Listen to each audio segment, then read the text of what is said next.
ሰላም ሰላም የሳራ ቤተሰቦች እንዴት አደራችሁ? ደህና ናችሁ ወይ? ሰላም ነው? ዛሬ በቪዲዮ ከቻልኩኝ እንግዲህ ብርድ እንዴት ነው? ሰላም ነው ወይ? ብርድ እንዳይመጣችሁ የእውነት ነው የምላችሁ። በጣም ይከብዳል። ከባድ ነው። ዝናብ ነው፣ ከባድ ነው። ያው ዱባይም ሳውዲም እንዳያችሁ ደግሞ በጣም በጎርፍ ተለቅልቆ ነበረ የዘነበው ዝናብ ማለት ነው። ከሱ ይጠብቃችሁ ለማለት ወደዋለሁ። ሌላ ደግሞ ቤተልሔም ላይ ነው እንትን የመጣሁት። የቤተልሔም ርዕስ ነው ይዤ የመጣሁት። ቆይ እኔ ምንም ነገር ያልገባኝ ሀታ እኔ የሷ ፎቶ መለጠፍ አልፈልግም። እኔ መሰለኝም ብቻ እስቲ ሐሳቤን ብቻ ልግለጽ ብዬ ነው እንጂ የሷ ፎቶ ሁላ እኔ ለሚዲያ ማሳየት አልፈልግም። እሷ ዩቲዩበር ነች፣ ቲክቶከር ነች፣ ራስን የቻለች ነች። ብር አትፈልግም። እሷ የምትፈልገው ጸሎትና ፊት ብቻ ነው። በቃ ፊት፣ ጸሎትና ፊት። ለምን ተፈለገ ፊት ካላችሁ ደግሞ እሷ ብላለች እኔ ያላደረኩት ነገር እኔ ያልፈጸምኩት ድርጊት አንቺ ነሽ ያደረክሽው ተብሎ ተፈርዶብኛል። ለሱ ፊት ፈልጋለሁ ነው ያለችው።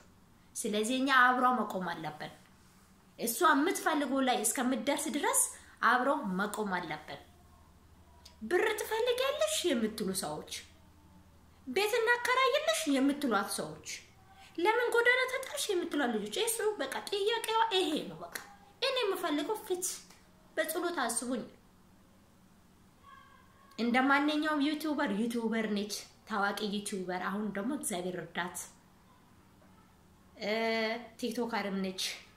ሕፃን ልጅ አላት። ሕፃኗን በስራት እያዘች ነው። በስራት እያንከባከበች ነው። አንድ ቀን ሕፃኗ ስታለቅስበት አያችሁ? አንድ ቀን ሕፃኗን ልጅ ቾኮሌት ብላ ስታለቅስበት አያችሁ? አላያችሁት? ታሂኖ አላያችሁትም አይደል?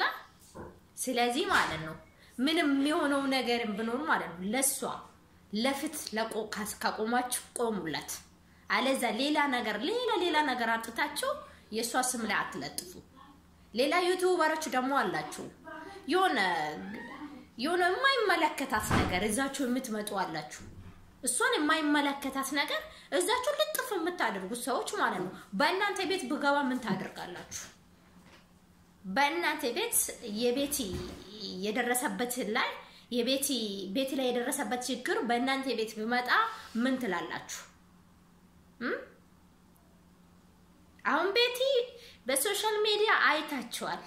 አንድ ዩቲዩበር ከማለቤቷ ሄዶ የክርስማስ ቀን የቤቷ አምጥቶ ምን ብሎ በቃ ሀታ ብር ካሽ ሲሰጠው አልፈልግም አመሰግናለሁ እግዚአብሔር ያክብርልኝ ብላ ብሩን አንስታ መለሰችው።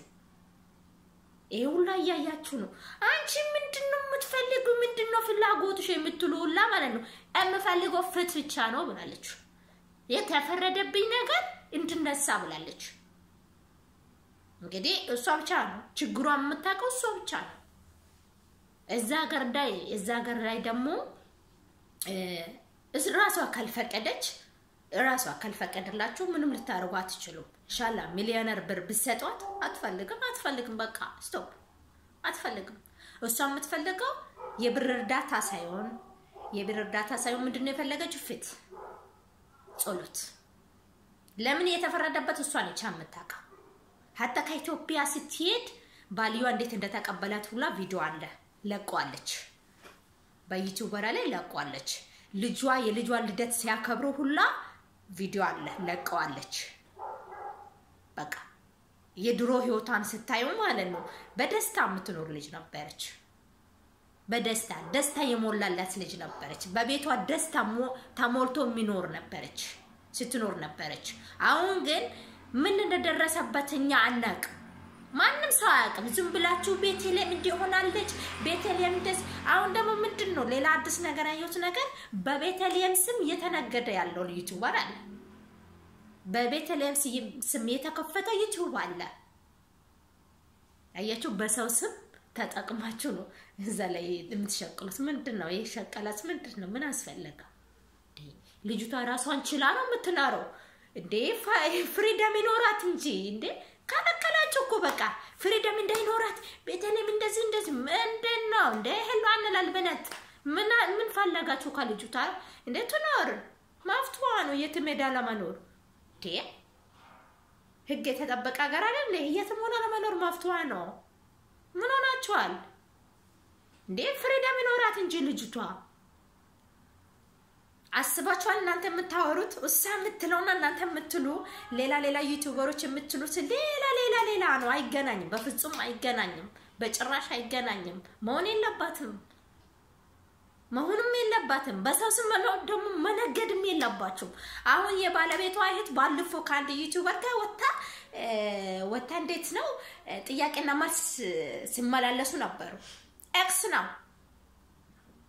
ቤተልሔም አላደረገችው ነገር ተናግራለች ቤተልሔም ግን መልስ ሰጣቻት እስቲ ለመልሱ ለምን ዝም አለችው እስካሁን ለምን አልመለሰችው ጥፋተኞች ስለሆኑ አይደል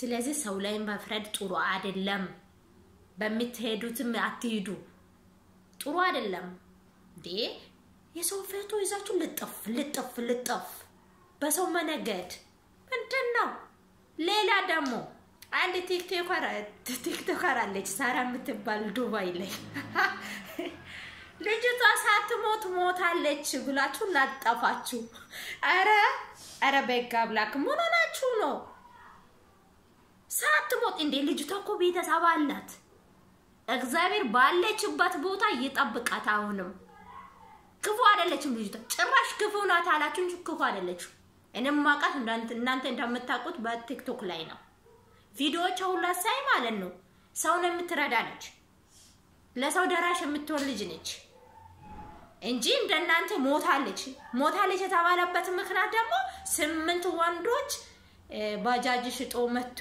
ቤታቸውን ሽጦ መጥተው እዛ ዱባይ ላይ አንዱ አጣራቅማ አስቀመጠችው ነው እንደምንድነው እንደ ጨርቅ ስላጣራቀመቻቸው እዛ ውስጥ መቢድ ያለቀቀችው ለምን ተለቀቀ ተብሎ ነው ለምን እውነት መናገር ማንን ገደለው እውነት ተናግራችሁ ለማለፍ ማንን ገደለው ውሸት የሰው ብርባልታችሁ እዛው ምንድነው ምትደብቁት ምንድነው እሱ ከዛ በኋላ በማግስቱ ልጅቷ ሞታለች ብላችሁ ለጣፋችሁ አረ የራሳችሁ ያድርግላችሁ ይሞት እንደው ክርስቶስ እንደዚህ ነው የሚያስፈል የራሳችሁ ያድርግላችሁ እውነት ነው የምላችሁ አሳፋሪዎች ናቸው እነዛ እንደዚህ ብሎ የለቀቁት ሰዎች አሳፋሪዎች ናቸው በጣም ሰው ነው እንጃ እኔ እንግዲህ ቲክቶክ ላይ ሳይው ሳረዳለች አውቃለሁ እንደሞተች አይደለም ሲጀመር እንዳዩት ራሱ አልደነገጥኩም ለምን ለሰው ጥቃት እንዳደረጉ አውቃለሁ ለምን እናንተ ሰው ጥሩ ነገር ሲሰራ አይወዱም ጥሩ ነገር ሲሰራ ሰው ጥሩ ነገር ሲሰራ አትወዱም ለምን እንደሆነ አላውቅም አትወዱም ያማቸዋል እልኛቸው ትንሽ ያማቸዋል እስቲ ጥሩ ነገር ስሩ መልካም ነገር ስሩ መልካምነት ለራስ ነው አሁን ሳራ ምንድነው ያደረገችው መልካም ነገር ነው የሰራችው እናዛ ልጆች በሚዲያ ወጥቶ እንድናገሩ ነው ያደረገችው ስለዚህ እነሱ ምስጥራቸው ስላወጡ ምስጥራቸው የወጣበት ቤት ደግሞ የሳራ ሞት እንትላል ተመኙለት ሞት አረ ሞት በቤታቸው አይጧ ክርስቶስን በእልሜ ልካችሁ ተቻገሩ ሰው ወንድ ልጅ ደሙንባ እንዴ ወንድ ልጅ ሳለክስ አይደለም እኔ ሳኮርፉላ አልወድም በሰው ሀገር ላይ እናት የሌላት አባት የሌላቸው ሀገር ላይ አጥታችሁ እንደዚህ ወንድ ስታለክሱ ሁሉ አይሰማችሁም እግዚአብሔር የወንድ አይና አሳይሽ ሴት ከሆንሽ የወንድ አይና አሳይሽ የልጅሽ አባት አሳይሽ ነው ምልሽ ወንድ ልጅ አሳይሽ ወንድ ሴት ከሆንሽ ወንድ ከሆንክ ደግሞ እንደዛ አባት አሳይ ልጅ አሳይ ወላሂ አዘም ይሄ ነው ምለው ሌላ ነገር ምንም ምላችሁ ነገር የለም አንዴ ሰው የራሱን ማፍት ፈልጋ ሲወጣ የራሱን ፍሪደም መፈለግ ሜዳ ላይ ሲወጣ አብዳለች እንዲሆናለች ምን ሆናለች ብላችሁ በሜዲያ ትመጣላችሁ አንድ ሰው ደግሞ ሐቅ ለመፈለግና ወይ የተደበቀ ነገር ሲያወጣ ደግሞ እንትን ብላችሁ ትናሳላችሁ ሞት ትመኝላታላችሁ ምንድነው እናንተ ምን ለመስራት የምትፈልጉት አረቶት ጥሩ አይደለም መልካምነት ለራስ ነው መልካምነት እንስራ ሳራ ዛሬ ሞኖ ነገ ሞኖ ትላንትና ጥሩ ልጅ ነች አሁንም ጥሩ ነች ወደዳችሁም ጠላችሁም ሳራ ጥሩ ነች በቃ እውነቴን ነው የምላችሁ ሳራን አላቃት ማቃት ግን በምንድነው በቲክቶከር ነው ፎቶም አለጥፍም የሶሙኔ ቤትለም ፎቶ አለጥፍም ግን በጣም ጥፋተኞች ናቸው በጣም እንጃ ተሰምቶኛል በቃ ለዛሬ ያልኩት ይሄንን ነው ግን እንደዚህ አይነት ለሚሰሩ ሰዎች ካወቃችሁ መስወገድ አለባችሁ የሰው ሞት የሚመኙት ካላችሁ ካጣጋባችሁ ሰው ይያለ በህይወት ይያለ የሰው ሞት የሚመኙ ካሉ አይ ይሄ ትክክል አይደለም የሰው ሞት አትመኙ እንዴ መልካምነት ለራስ ነውና እውነቴ ነው መልካምነት ለራስ ነው እኔ መልካም ሰው ከሆንኩኝ እንግዲህ ነገ መልካም ሰው መሆኔ አይቀርም ግን ዛሬ መልካምነታችሁ ወደ ክፉነታችሁ አትቀይሩ ለምን የኛ እግዚአብሔርም የቀጣን ነው እና ከእግዚአብሔር ቁጣ ስርም አልወጣንም የኛስ እንዴት ነን አረ ጸሎት አድርጉ ለሁሉም ነገር ማለት ነው ጸሎት አድርጉ ሙስሊም ክርስቲያን ሳትሉ ጸሎት አድርጉና ወደ እግዚአብሔር ወደ ፈጣሪያችን እንመለስ ሰው ይያለ ሰው ሞቷል ብለን የሰው ፎቶ አንለጥፍ ሰው ሳያብድ ሰው አብዷል ብለን ሰው አብዷል ሜዳ ላይ ወጥቷለች እንዲ የማይሆን ቦታ ነው የምትገኙ ብላችሁ የሰው ፎቶ አትለጥፉ ጥሩ አይደለም በቃ የሰው ባህሪ ሳታቁ የሰው ማንነትን ሳታቁ ዝም ብላችሁ አትውጡ ይልቅ ትንሽ ጠይቁ ትንሽ ተረጋጉና ምን እንደምመጣ ከኋላ ምን እንደምመጣ አስባችሁ ተናገሩ ጥሩ ነው እንደዛ ሲሆንስ ጥሩ ነው ማለሽ ችግር የለው ተረጋጉ ቶሎ ብላችሁ ፎቶ አትበሉ ወለ ሚዲያ ሌላ ደግሞ ማለፍ አልወድም ሰው ስሞት ላለቅሶ ነው የሚሄዱት ወይስ ካሜራ ይዞ ነው የሚሄዱት እንዴ ነው በቃ ካሜራ ይዞ እንደዚህ ምንድነው በቃ በሰው ሞት መነገድ ብቻ ነው እንዴ ሰው ስሞት ሰው ለለቅሶ ይሄዳል አይደለ እኔም ማቆ ሰው ለለቅሶ ሲሄድ ነው ማቃው ግን ካሜራ ይዞ ነው የሚሄደው በቃ ካሜራ ፉት ምንድነው ይሄ አረ ጉድ ነው እስቲ ዘፋኝ ሲዘፍኑ እንኳን ለካሜራ ጥሩ እዚህ ጋር የእናት አንጀት እየተናደደ እየተቃጠለ እናንተ እዚህ ጋር ፎቶ ስታነሱ አይሰማችሁ በቤታችሁ ብገባስ አይሰማችሁ አረ በስመ አብ ወልድ ብቻ በጣም ይሄ ሶሱ ነገር በጣም ዘግኑኝ የመጣውት ስለ አዳመጣችሁ አመሰግናለሁ ቻው